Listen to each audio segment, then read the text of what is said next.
Evening all. I hope you're doing well. I think we all know that some shady stuff has been happening in Antarctica for God knows how long. Recently, however, there have been a ton of disturbing information coming out from whistleblowers who have worked at secret facilities at the South Pole. One such guy, Eric Hecker, a firefighter for the Raytheon company, has featured on a Shawn Ryan interview, and I think you're going to be interested in what he has to say. It's about the technology that they've been developing there, and all of it's very disturbing. So strap in, guys. This one's a doozy. Back to tracking neutrinos. What is that? Why are they tracking those? Oh, for the purposes of science, they're claiming that there's a lot to be ascertained by understanding the difference between low power and high power neutrino ejections from cosmic occurrences. It's about that vague. This is what they spend our tax dollars on. Let's talk about what else do they do? The device is also for faster than light communications, quantum entangled communications at great distance. In, I guess it was the late 80s or early 90s, Gary McKinnon hacked NASA. And he found the list of the off-world space fleet and the captains of the ships respectively. We have a fleet out there. If we have a fleet out there, we need to communicate with them. This is that facility. Can you explain quantum entanglement communications? Yes, I don't think most people understand what I'm about to say anyway, but I will. The way quantum entanglement works is that you can take two particles, quantum entangle them, and then take those two particles and move them at any distance in the cosmos. And let's just say, for example, if you quantum entangle two electrons and you have them spinning in the same direction, and then you take one of those electrons and you shoot that thing out 100,000 light years from the original. If you then rotate the spin on the one electron, if you modify it so that its spin changes, the quantum entangled electron at any distance will simultaneously, in no time, switch its rotation also because they're quantum entangled. So these communication systems are taking advantage of this aspect of quantum mechanics that most people can't wrap their heads around, and this is what they're utilizing. It's just the new level of science that affords us the ability to communicate at any distance instantaneously. I've heard about this.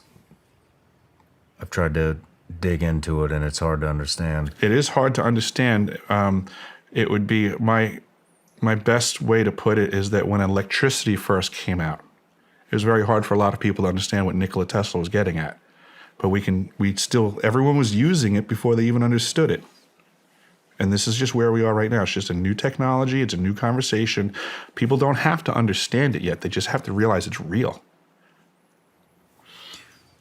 What other kind of things can this? Oh boy. Voice-to-skull technology. This is also in the foray of directed energy weapons. What is that? The ability to, let's just say, throw your voice into your head or my voice into my head, or allowing algorithms that now they can blanket a whole geographical area and they can make everybody change their thoughts. They can, I use the term intrusive thoughts. Back to that fork in the road analogy. If you find yourself where you have to make a decision about something, next thing you know, you catch yourself kind of having an argument in your head with your own voices. Well, the ability to add another one of your voices in there, but have it controlled by somebody else's microphone, so to say, is a very powerful tool. And I think this is a weapon of war that we are seeing happen to everyone around us. The Department of Defense recently started initiating protocols for their employees, their agents, to discuss Havana syndrome-like symptoms. And on that list is that their agents are hearing voices in their head. And this is what they're getting at. This is that technology. that, next thing you know, you're trying to make a decision, but there's another Shawn in your head that now is actually somebody else's control. And through the manipulation of that voice, they can now push you, just like we have, the cell phones are weaponized now, the social media platforms, and they can engage with an algorithm, and they know that they can push you in a direction by repetitive information being displayed in front of you, similar to the tachistoscope in grammar school, that they can learn your system and they can learn to manipulate it on a personalized level by just assessing you, what the things are that you're interested in, what are your weak points, what's the crack in the dam, what's the angle of attack. And it's through repetition and access. These are simply electromagnetic impulses in your head. It's not that they can't be read, it's not that they can't be copied, and it's not that they can't be just replayed with somebody else's control. I mean, I could get a voice changing thing and I could sound like you if I wanted to. I could call you on the phone, I could call your loved ones, and I could pretend I'm Shawn. They can do that for you in your own head. The McDonald's Corporation just had an ad come out a few months ago that they're looking into research and development in a technology that will afford them the ability to pump their commercials into your brain while you're sleeping. You think that they figured this out or some other company figured it out first? You think if they're going to have this available to them next year, you think that there weren't agencies that have been wielding this for a decade or so? You're 100. Is there any... Where can I read about this? It's immediately available on the internet that McDonald's put this out there.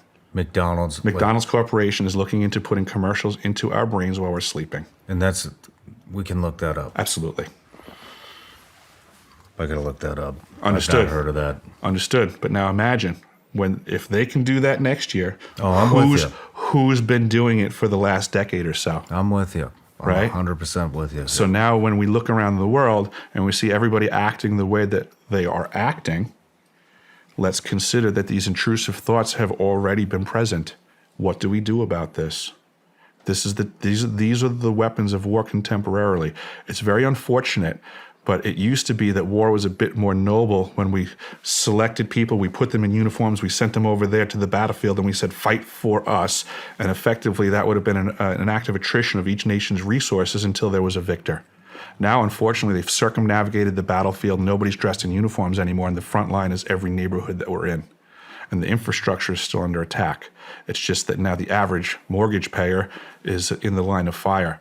The list of Havana syndrome-like symptoms, which my South Pole crew and many South Pole crews are suffering, that other agencies are suffering, if people pay really close attention, they're going to notice that these symptoms are prevalent in the general population as well. So there you go, guys. Just when you thought it couldn't get any worse, thought control technology. Awesome. Alright, please like and subscribe and leave a comment, guys. Share the video if you can, because we really should be spreading awareness about this crap. Like and subscribe Shawn Ryan's channel as well. He has some really good stuff out there with a lot of people coming out with information everyone's going to be really interested in, I think. Alright, keep safe, stay vigilant, and always think for yourself. I'm out.